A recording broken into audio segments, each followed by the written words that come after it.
Good afternoon. So I am just walking on my way home here. How's it going, guys? How's it going? Welcome. Thank you for joining me. Just taking a little stroll. I was just at Starbucks getting some work done and I'm walking home. So just wanted to shoot a quick Ask Yuri video today. So if you guys have a question with regards to nutrition or fitness, let me know in the comments, and obviously let me know where you're joining me from. Got some new people on the line here. I'm in Toronto right now. Where are you? Let me know in the comments. I'd love to know where you're joining me from. And again, I'm here to help you with your health and nutrition and fitness questions. If you don't know who I am, my name is Yuri Elkaim. You can follow me online at yurielkaim.com. I'm a New York Times bestselling author, fitness and nutrition expert, former pro soccer player, and I've helped a lot of people. So I'm here to help you as well. Welcome from Vancouver, Arizona. What's up? What's up? All right, guys. So I've got about 5 minutes until I get home. So let's get to it. Eggs every day for breakfast. So as I mentioned before, you want to be, kind of rotating your foods. I'll get to the water system question in a second. So eggs every day for breakfast, probably not the best idea. You want to be rotating your foods, otherwise your body can develop allergies and intolerances to them. So rotate them around. Eggs are awesome, but give them a second to, just give your body a second to, give it a day or two to process those foods before reintroducing them every single day. So you might want to do eggs one day, a smoothie one day, chia seed pudding one day, and just kind of rotate that around, whatever's going to work for you. Okay, cool. So there's some other questions in there that disappeared. One of them was a water system. I don't have a water filtration system right now. So I used to use reverse osmosis with trace mineral drops. Just forgot. So a reverse osmosis basically kind of strips away everything in the water. I added in trace minerals to bring some more of those alkaline minerals back in. And the water ends up tasting very much like milk, because milk is obviously very rich in those minerals, and that's something you may want to do. Other than that, there's a lot of expensive ones out there. Sorry, there's a truck coming by. There are a lot of expensive ones out there, like the CanGen Sorry, I'm gonna get to a quieter street, that's right. So there's the CanGen system, I think it's called. It's an alkalizing water filter system. It's about $5,000, I think. I don't think you need to go to that extent if you don't want to, but anyways. Okay, should I soak chia seeds? It depends. If you want to soak them, by all means, go for it.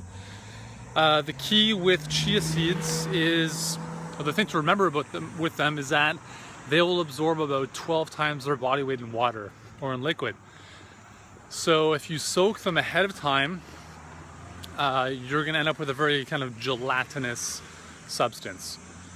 So if that's what you want, go for it. If you don't, for instance, if I'm making a smoothie and I want to put in chia seeds, I don't really like that kind of gummy gel that arises with chia seeds. So what I'll do is I'll put the chia seeds in last, blend it up, and then I have a great smoothie that doesn't taste like thick jello. But if I want more of a chia seed pudding, then I'll let the chia seeds sit in the almond milk or the liquid for a certain amount of time until it kind of gels up. So that's what I would recommend. Thanks for the hearts, guys. Keep them coming. Let's see how many hearts we can get on the screen. It's gonna be like Care-a-Lot here, like the Care Bears show. Oh, there they come, there they come. Oh yeah, thanks guys, thank you so much. Okay, what else? Were there any questions that I missed? Look at these beautiful colors. We got purples and blues and yellows and greens. This is awesome. Thank you for the love, guys, thank you. Okay, what else? What else can I answer for you? I've got a couple more minutes before I get home.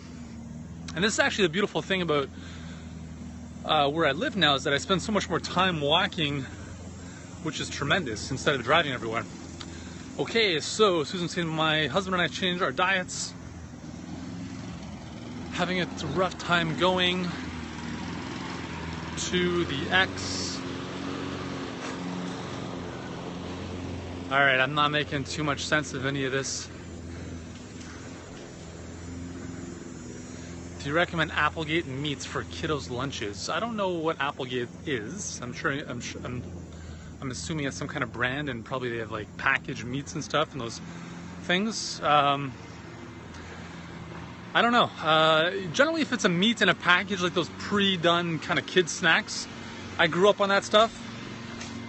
I'm still alive, arguable, but I wouldn't recommend it. If you're gonna have meats, try to get like the real stuff, the real deal.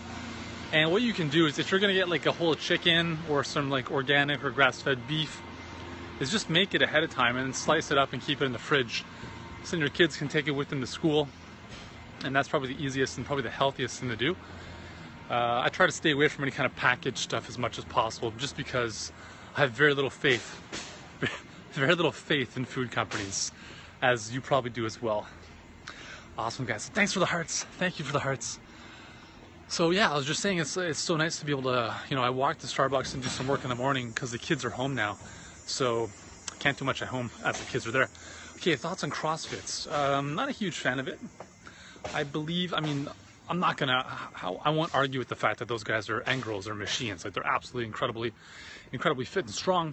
I just think for the average person, it's not a very safe way to train, because it's very tough to do those Olympic movements to failure. I mean, if you don't know the technique proper, even if you did know the technique and how to do like an overhead snatch, for instance, to do it to failure is a very not a very intelligent way of training. So even the U.S. Army, I believe, stopped allowing their recruits and their personnel from doing CrossFit because of all the injuries that were occurring.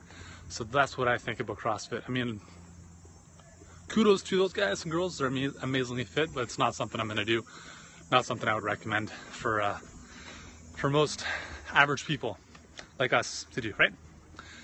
What kind of bars do you recommend for kids? Well, Beth, we have just that question. We've got 3 kids, and we realize there's all the bars out there are, well, thank you very much for the recommendation. Yeah, so we have bars called the All Day Energy bars. We created them because there was pretty much nothing on the market that was suitable for us, let alone our kids. Everything out there is glorified candy bars, high in sugar, or they taste like crap. So we developed one. It's called All Day Energy Bar. It's a chocolate coconut flavor, 14 grams of protein, 16 grams of fiber, less sugar than 1 apple, and it's the best tasting bar you'll ever taste. So you can get those at alldayenergybars.com, although we are currently sold out. So you can join the waiting list, and you'll be first to be notified when we have them back in stock. So yeah, I don't know if there's some other questions that popped up there. The sun was kind of bright on the screen, I couldn't see it properly. But if I missed anything, please let me know. You're welcome. So I was just, let me just finish saying what I was saying in terms of walking. It's such a great thing. So I walk to and from Starbucks, and that's about 2.5 kilometers. And I do that pretty much every day. And then I'll do that like in the afternoon as well with my dog. So on a daily basis, I'm walking 5 kilometers, which is amazing. And as you can see, I mean, there's just tons of trees, where I live, and it's just such a beautiful area to walk in. So if you can get outside and walk, it makes such a huge difference to your mental clarity, to your body, and all sorts of great stuff. Okay, so there's a question about not being able to go to the bathroom properly. Okay, so 3 things: lots of water, fiber, and essential fatty acids. Okay, that's the 3-prong approach. And movement is going to be very important as well. So if you have a rebound or a trampoline, even just walking is going to make a big difference. But you want to get the water in to move things through. The essential fatty acids like hemp oil, fish oil, flaxseed oil, those will all help give some lubrication to your colon to move it through as well. And fiber to give you some more bulk and kind of soak up and move through a lot of those toxins and undigested food things that our body wants to get rid of. So that's the way to get over that. It doesn't happen overnight, especially if you've been dealing with this for a while, but you want to be looking for a minimum of 1 to 2 bowel movements a day. Okay, that's what you want to be looking for. All right, so crossing the road, then we're clear. Yeah, so there it is. Okay guys, so I am just about home. Thank you so much for joining me. Let's give a last little flurry of hearts. Let's see how many hearts we can get on the screen here. Let's see how many amazing colors we can get. Got some greens. Well, thank you so much. I really appreciate that comment, Beth. Yes, I do. I do have a big heart, and I'm happy to help you guys. So that's why I do. That's why I love Periscope. I think it's an amazing platform for me to be able to connect with you. I'd rather do this any day over Facebook or Twitter. So stay tuned. I'll be doing a lot more of these. Hopefully my data plan doesn't get destroyed and I have thousands of dollars for this stuff, but we'll see. All right, guys, well, have a great day. And I will speak with you tomorrow. Let your friends know. Don't forget to join me on Periscope on a daily basis. And get your friends, your families, your dogs, your enemies, get them all involved. And this is all about helping them get healthier. Okay, guys? Have a great afternoon. Talk to you soon.